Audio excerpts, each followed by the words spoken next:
aujourd'hui? Alors vous dites que vous êtes une équipe, mais pourquoi il n'y a que Monsieur Bartosic qui fait les vidéos?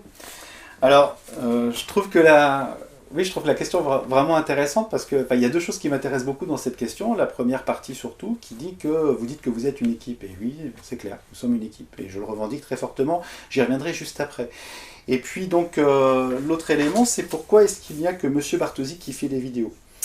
Alors, c'est curieux comme question parce que ça me ferait presque un petit peu passer pour un dictateur qui cherche à s'approprier la parole ou qui va cloisonner et interdire la parole des autres. Ou alors peut-être même quelqu'un d'un petit peu vaniteux, un petit peu orgueilleux comme ça, qui préférait que ce soit lui qui parle plutôt que les autres. La réponse c'est que c'est ni l'un ni l'autre. Donc je suis profondément démocrate, ça toutes les personnes qui me connaissent ou me fréquentent le savent très très bien, et orgueilleux absolument pas.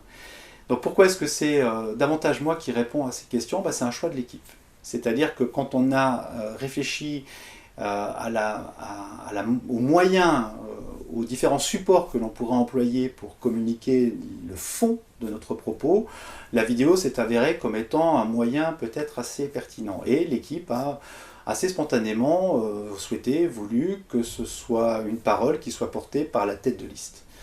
Alors les questions auxquelles vous nous confrontez assez régulièrement sont des questions qui finalement s'adressent à des gens qui ont déjà un certain acquis, une certaine historique, parce que quand on s'est exprimé ou quand la question a été posée sur la gare par exemple, aller faire une vidéo en me mettant sur le quai et à regarder les trains passer derrière et de dire que ça fait beaucoup de bruit quand le train y passe, ça n'a aucun intérêt. Ce qui est intéressant, c'est d'évoquer à travers la gare, c'est les questions de la mobilité, c'est qu'est-ce que c'est que finalement se déplacer quand on habite à Frouard, c'est l'accessibilité de cet espace-là par rapport à d'autres espaces, enfin, globalement, c'est tout un ensemble.